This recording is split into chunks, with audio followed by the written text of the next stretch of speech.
Hello friends, welcome to the Exams Made Simple. So we are back with the PIB and AIR news.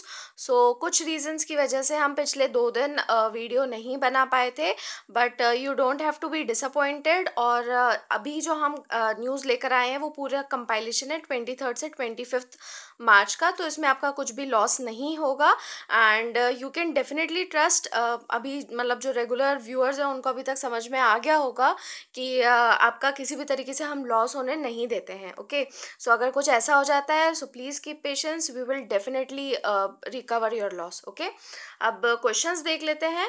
First is name the cold and warm ocean currents. Okay, और आप ocean wise भी बता सकते हैं इसको, और you can do like this की मतलब जो भी आप आंसर दे रहे हैं वो अगर किसी और ने नहीं दिए हैं तो आप कोई दो ऐसे करंट्स बताइएगा जिसमें एक कोल्ड और एक वार्म हो सकता है। ओके, और सेकंड क्वेश्चन है what is Swayam Prabha, and third is what is indelible ink. तो अभी कुछ दिन पहले न्यूज़ में था इंडेलिबल इंक, ये क्या चीज़ होती है बताना है।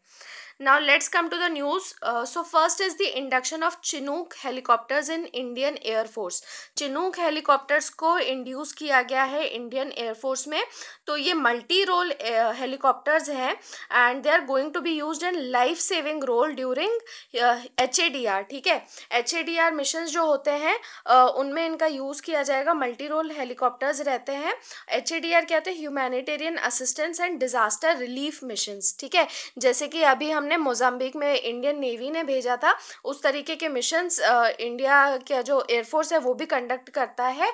तो वहाँ पे इनका यूज़ किया जाएगा, for which the fleets are often pressed into services. Okay, तो जो बोइंग CH-47 चिनूक है ये अमेरिकन एयरक्राफ्ट है। सबसे पहली बात तो ये याद रखना है, ये अमेरिकन हेलीकॉप्टर है, twin engine tandem rotor and heavy lift helicopter है। ओके, और इसको अमेरिकन रोटर क्राफ्ट कंपनी वर्टोल ने बनाया है और मैन्युफैक्चर बोइंग वर्टोल ने किया। ओके, आपने बोइंग नाम कई बार सुना होगा, याद रखना। चिनूक जो है वो अमेरिकन हेलीकॉप्टर है। ओके, और जो फीचर्स यहाँ पे दिए हैं कई बार ये भी पूछ लिए जाते हैं कि कौन कौन से फीचर्स हैं, तो ये भी आप याद रखना। ट्विन इंजन है, हेवी लिफ्ट हेलीकॉप्टर है। Okay, so this is Chinook. Now second news, so this is a repeated thing, लेकिन ये डेली अभी 2-3 दिन से आ रही थी PIB में, और संडे को अक्सर ये रहता है कि PIB कुछ खास आता नहीं है। ठीक है, तो अब ये अल नागा एक्सरसाइज 3rd एडिशन था इसका, जॉइंट मिलिट्री ट्रेनिंग एक्सरसाइज है ये, और ये हुई थी इंडियन आर्मी और रॉयल ओमन आर्मी के बीच में। ठीक है, तो कंट्रीज याद रखनी, इंडिया और ओमन।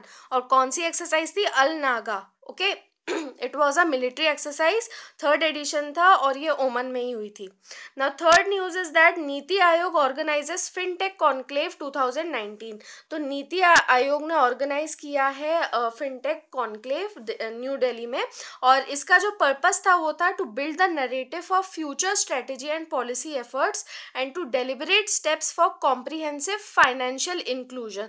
तो यही मेन चीज़ है कि आगे की फ्यूचर स्ट्रेटेजी इसमें बनाना और फाइनेंशियल इंक्लूजन को इनकॉर्पोरेट करना। ओके, फिनटेक है क्या? Fintech is short form of financial technology. Okay, तो उसको ही शॉर्टन करके फिनटेक कहा जाता है, और ये नई टेक्नोलॉजी और इनोवेशन है that aims to compete with traditional financial methods in the delivery of financial services. Okay, तो पहले जो नॉर्मली फाइनेंशियल मेथड्स थे उसमें अब वही टेक्नोलॉजी और इनोवेशन को पुट करके उसको मतलब पूरा एक तरीके से कह सकते हैं कि फाइनेंशियल मेथड्स को पूरा रेनोवेट करना। ओके, फाइनेंशियल सर्विसेज डिलीवर करने के लिए, और ये एक इमर्जिंग इंडस्ट्री है that uses technology to improve activities in finance. Fine.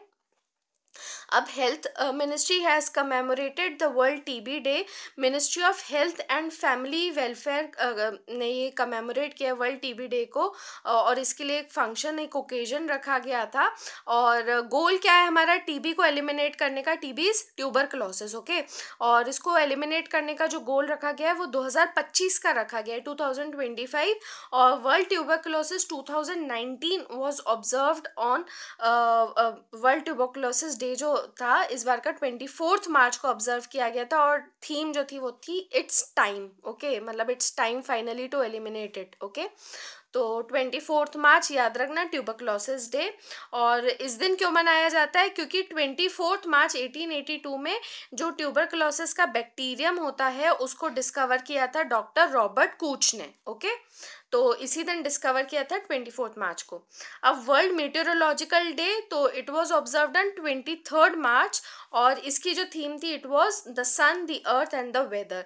सो अभी 21 से 23 मार्च तक, I think 20 March also, continuously कोई ना कोई दिन पड़ रहा है, तो आप इसका एक प्रॉपर नोट बना सकते हैं कौन कौन से दिन कब कब पड़ रहे हैं। Okay, so world meteorological day 23 March, और 24 मार्च को हमने देख लिया world tuberculosis day. Okay, theme याद रखना इसकी, the sun, the earth and the weather. अब ग्लोबल टीचर प्राइज 2019 का दिया गया है पीटर तबिची को। ओके, तो ये एक साइंस टीचर हैं फ्रॉम रूरल कीनिया, कीनिया के हैं ये पीटर तबिची, इनको ये अवार्ड मिला है ग्लोबल टीचर प्राइज। और ये किस लिए दिया जाता है समझ में ही आ रहा है, वर्ल्ड के बेस्ट टीचर को ऑनर करने के लिए। ओके, उन्होंने मतलब वहाँ पे रूरल पॉपुलेशन को खासकर काफ़ी ज़्यादा मतलब अच्छे तरीके से एजुकेट वगैरह किया है, इसलिए उनको ये ऑनर दिया गया है ना। New subjects added to CBSE curriculum, तो सीबीएसई क्या है, central board of secondary education. उन्होंने अनाउंस किया है कि नए सब्जेक्ट्स ऐड किए जाएंगे, जैसे कि artificial intelligence, AI, early childhood care education ECCE and yoga as skill subjects in the school curriculum for the academic session of 2019-20। तो इस सेशन में ही इनको ऐड किया जाएगा, याद रखना, artificial intelligence, ECCE and yoga. Okay, और एआई जो है इसको ऑप्शनल सब्जेक्ट की तरह ऐड किया जाएगा क्लास 9th में, और ईसीसीई और योगा जो हैं इनको इलेक्टिव सब्जेक्ट्स की तरह ऐड किया जाएगा at senior secondary level. Okay, अब यहाँ पे सीबीएसई के बारे में थोड़ा देख लेते हैं। So it's become a bit blurred, but आप इसको हमारी वेबसाइट पे जाके देख सकते हैं, theexamsmadesimple.com पे, तो वहाँ पे मतलब प्रॉपर आपको समझ में आ जाएगा। थोड़ा सीबीएसई के बारे में देख लेते हैं। तो ये एक नेशनल लेवल बोर्ड है एजुकेशन का इंडिया में, पब्लिक और प्राइवेट स्कूल्स के लिए। याद रखना, प्राइवेट स्कूल्स भी, आपको पता ही होगा, आप में से कई लोग प्राइवेट स्कूल से पढ़े होंगे जहाँ पे सीबीएसई बोर्ड रहा होगा। ओके, और इसको कंट्रोल और मैनेज जो करती है वो यूनियन गवर्नमेंट ऑफ इंडिया करती है। अब सीबीएसई का थोड़ा जेनेसिस देख लेते हैं, तो it can be trace to UP board. ठीक है, सबसे पहले यूपी बोर्ड था of high school and intermediate education, और ये पहला बोर्ड था जो कि सेटअप हुआ था 1921 में, और फिर इसको 1929 में एक्सपेंड करके बनाया था board of high school and intermediate education. फिर 1952 में इसका मतलब आफ्टर इंडिपेंडेंस इसका नाम जो था इस बोर्ड का वो चेंज हुआ था, और इसमें अमेंडमेंट हुए थे, तब इसका नाम हुआ था central board of secondary education. लेकिन एक्चुअल रिकॉन्स्टिट्यूशन तब भी नहीं हुआ था, इट हैपेंड इन ईयर 1962।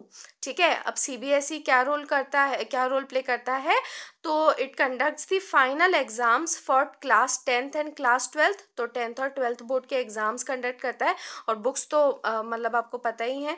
और इसके अलावा NEET exams, that is national eligibility cum entrance test. Okay, medical के लिए जो एंट्रेंस टेस्ट है वो, और फिर सेंट्रल टीचर एलिजिबिलिटी टेस्ट, ये साल में 2 बार कंडक्ट करता है टीचर एलिजिबिलिटी के लिए, सीटेट, और फिर N E T NET for UGC's national eligibility test. ठीक है, तो यूनिवर्सल ग्रांट कमीशन का नेशनल एलिजिबिलिटी टेस्ट, खासकर जो इंजीनियरिंग वगैरह कॉलेजेस रहते हैं उनके लिए, और इसके अलावा entrance test for Jawahar Navodaya Vidyalaya. ठीक है, तो इन सबको कंडक्ट करने का पूरा रिस्पॉन्सिबिलिटी किसकी है, वो सीबीएसई के। Okay, so that was all about the news from last 3 days। I hope आप मतलब आपका कुछ भी इसमें लॉस नहीं हुआ होगा, we have kept that in mind, और keep watching our videos, we will try to be more regular from now on, and have a nice day friends, thank you।